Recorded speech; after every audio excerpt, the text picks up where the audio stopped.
This is Dr. Soumya. She's presently working as a director at the Lopamudra Drishti Eye Hospital. She is honorary secretary of IMA, very enterprising in such a young age. You are an IMA secretary at Virajpat Kodagu.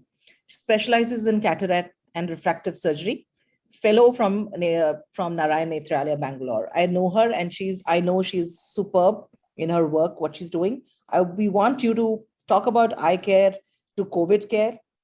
I know COVID swamped us through like a tsunami. And when I say eye care and COVID care, along with the etiquettes of COVID safety, eye safety is all what you're going to talk about. Let's hear you out. Thank you. Am I audible? Yes. Yes, thank you. So thank you, Dr. Aarti, and a big thanks to AIOC and WOS for making this possible for us to meet on this virtual platform today. And it's my great honor to share our work on COVID right here from Coorg. So we know in India, we've both celebrated our initial victory and then mourned our great losses during the second wave. And I am speaking from Coorg. Coorg is a district nestled in the Western Ghats, mostly amongst forests and plantations. It's the least populous district in Karnataka, but it's also marked by extremely poor health infrastructure, which is one of the reasons why we moved to Coorg. We are Kodavas, so Kodavas are the earliest inhabitants. We are mostly a warrior community, and we're also agriculturists. And when COVID came calling last year, the then deputy commissioner called us in for a meeting. And she said, just like in Italy, Coorg has a lot of elderly population. And if we remember, we saw a lot of deaths in Italy last year during the first wave. So she said that is going to repeat in Coorg. People are going to fall in great numbers. But God and Goddess Kaveri's grace was on us, and we remained in the green zone for the longest time. But of course, the reality of the poor health infrastructure did not go away. But once the lockdown opened, people started traveling, children started coming back, they started working from home, and there was a lot of inter-district travel. And by the time the second wave came, people had thrown caution to the wind. In April, we were one of the worst hit districts in Karnataka. But even until April 2021, the only COVID center in Coorg was in Madikeri, which was a government center. There was no facility in South Coorg that people could go and get admitted in.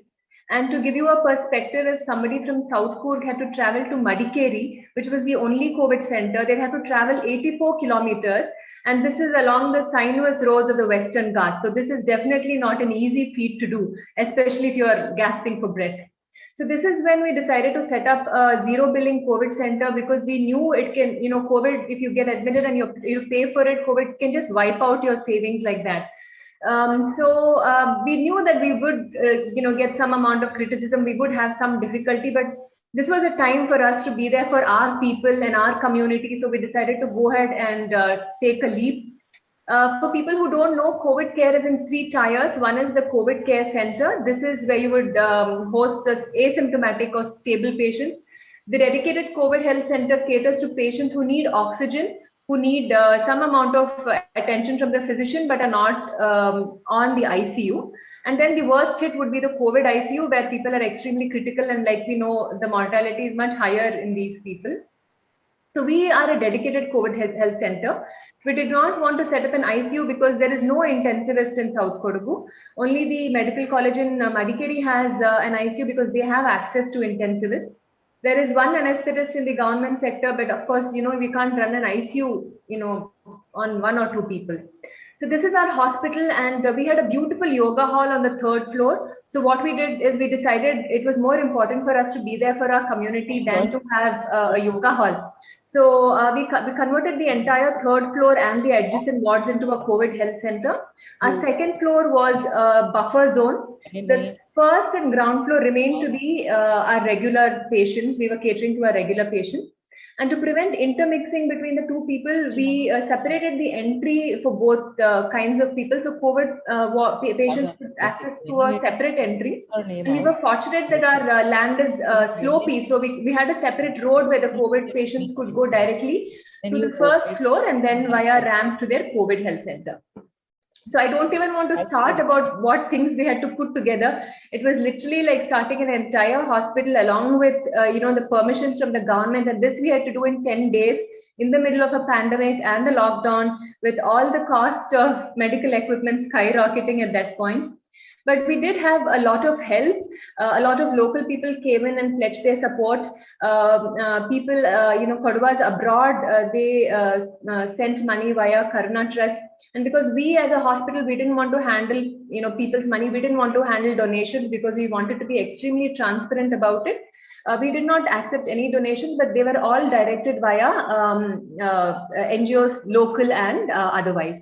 And even Narayan Netralia supported us. They sent us a 10-liter oxygen concentrator right in the beginning of our project. We were very fortunate to have two very eminent professors from the University of Florida support us. So every day, each patient is discussed with these professors, and one of them is even an infectious disease specialist, and they've had a lot of experience dealing with COVID.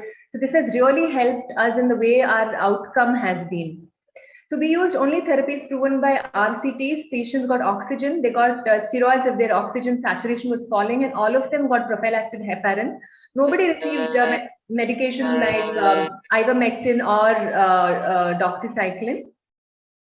Patients received remdesivir if they were within 7 days of onset of symptoms and after scoring on News2.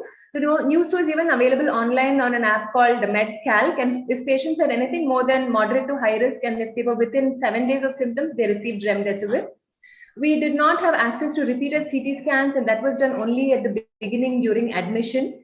And we didn't do expensive tests like ferritin or interleukin-6 because it was a free center and we wanted to keep our costs low. Antibiotics were not used for COVID pneumonia and were used only in 6 patients. And we are very proud to share that our mortality is less than 2% in our center. So far, we've referred only 3 patients to an ICU, and we had 1 in-house death, and that was mostly for palliative care for a patient who was already suffering from a lot of illness, and they were sure they didn't want to go to an ICU. Food was probably one of the most difficult things to cater for COVID patients. And probably we found it easier to treat the patients than to live up to their standards of culinary taste. Different people have different expectations and you have to cater to all of them. And as of day before yesterday, we started vaccinating our people. And in the last 2 days, we've vaccinated 530 patients. And this has been the highest in our district to be done by any one center. And the most important takeaway point is that it is very important to watch out for the fall in SpO2. So if your SpO2 is about 98 normally, and then if it is coming to 95 or 94, even then you should watch out and seek attention. So this is the end of my talk. Thank you. This is Coorg. This is where all the magic happens. And once the pandemic ends, you're all most welcome to visit us.